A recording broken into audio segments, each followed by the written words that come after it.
IPhone XS দিয়ে আপনি iPhone 11 প্রোর মতন ছবি তুলতে পারবেন, কিন্তু তারপরেও আমি বলবো 2026 সালে এসে আইফোন এক্সএস আপনার নেওয়া উচিত হবে না। আইফোন এক্সএসে 5.8 ইঞ্চের একটা super retina XDR OLED display use করা হয়েছে, যেটা 60 হার্জের একটা ডিসপ্লে।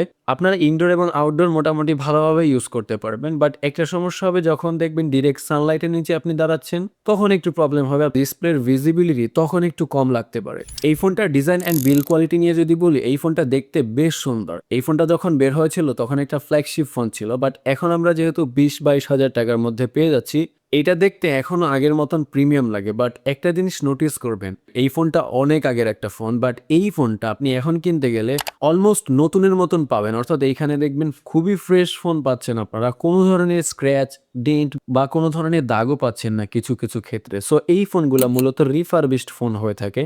ম্যাক্সিমাম ফোনগুলো চায়না থেকে আসে, কারণ একটা ফোন যদি 7-8 বছর ইউজ করা হয় তারপর এই রকম অবস্থায় থাকাটা আসলেই লজিক্যাল না। আমার হাতে যেটা দেখছেন এইটারও ক্যামেরা চেঞ্জ করা, আমি প্রথম দিকে বুঝতে পারিনি, বাট কিছুক্ষণ ইউজ করার পর যখন এটা দিয়ে ভিডিও রেকর্ড করলাম, দেখলাম এটার ভিডিওটা খুবই শেকি আসতেছে। মানে এইখানে ওআইএস এর কাজটা আমি পাচ্ছিলাম না। পরে বুঝলাম যে একটু ঘাটাঘাটি করে কয়েকজনের সাথে কথা বলে বুঝলাম যে এইটার ক্যামেরা চেঞ্জ করা হয়েছে। ক্যামেরার কথা যেহেতু বলতেছে, এটার পেছনের দিকে 12 মেগাপিক্সেলের দুইটা সেন্সর আছে, একটা হচ্ছে মেইন সেন্সর এবং একটা হচ্ছে 2x টেলিফটো জুম লেন্স। অর্থাৎ আপনারা এখানে 2x এ পোর্ট্রেট ছবি তুলতে পারবেন, যার কারণে আপনি চিন্তা করেন আপনি যদি আইফোন 11 অথবা 12 এর বেস ভেরিয়েন্টের কথা চিন্তা করে, ওইটা থেকেও আপনারা ভালো ছবি তুলতে পারবেন। এইটায় আমি পোর্ট্রেট ছবির কথা বলতেছি। আপনারা এটা দিয়ে যখন পোর্ট্রেট ছবি তুলবেন, দারুণ দারুণ রেজাল্ট পাবেন। আমি আপনাদের কিছু ছবির স্যাম্পল দিচ্ছি যে এইটা দিয়ে কেমন ছবি আপনারা তুলতে পারবেন।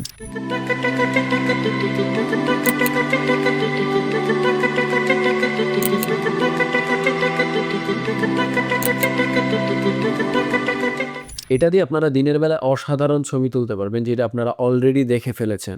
IPhone x S A A12 bionic chipset use করা হয়েছে। এইটা আপনারা যদি ইউজ করেন তাহলে আপনার ডে টু ডে লাইফের যত ইউজ কেস আছে, যেমন সোশ্যাল মিডিয়া ইউজ হতে পারে, ইউটিউব ব্রাউজ হতে পারে, এই ধরনের রেগুলার কাজ যেগুলো আছে এগুলো আপনারা খুবই স্মুথলি করতে পারবেন। আইফোন এক্স এস এ 2658 এমএচের একটি ব্যাটারি ইউজ করা হয়েছে, যেটা দিয়ে আপনারা হচ্ছে 2 ঘন্টা 2.5 থেকে 3 ঘন্টা সর্বোচ্চ স্ক্রিন অন টাইম পাবেন। এই ফোনটা আপনি ইউজ করলে আপনার এতটুকু ধরে নিতে হবে যে দিনের মধ্যে 3 বারের মতন চার্জ দেওয়া লাগতে পারে।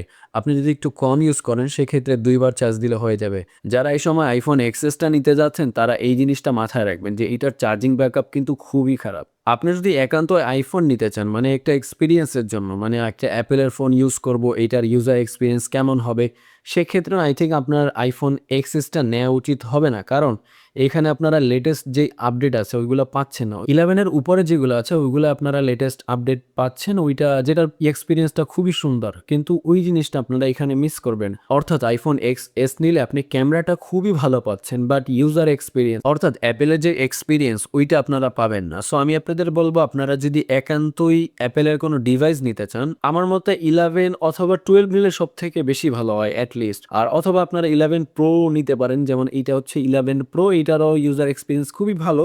এটা আমি কিছুদিন পরে হয়তো একটা রিভিউ দেবো, ফুল রিভিউ। বাট এইটা একটু প্রবলেম আছে, যেটা হচ্ছে এটার ব্যাটারি ইস্যু। এটা হচ্ছে 71% ব্যাটারি হেলথ আছে। এটা নিয়ে আমি একটা ডিটেলস ভিডিও দেবো, তো সেইখানে আপনারা বুঝতে পারবেন। সো আপনারা আইফোন 12টা কনসিডার করতে পারেন। আর আপনারা হচ্ছে যদি 3 ক্যামেরা সেটআপের ফোন চান সেক্ষেত্রে আইফোন 11 প্রোর দিকে যেতে পারেন। সো আইফোন এক্সএস আমার মনে হয় না আপনার 20-22 হাজার টাকা দিয়ে এখন কেনাটা ওয়ার্থ ইট হবে। তারপরেও যদি আপনি চিন্তা করেন আপনি আইফোন এক্সএস নেবেন, সেইটা একান্ত আপনার ব্যক্তিগত ব্যাপার।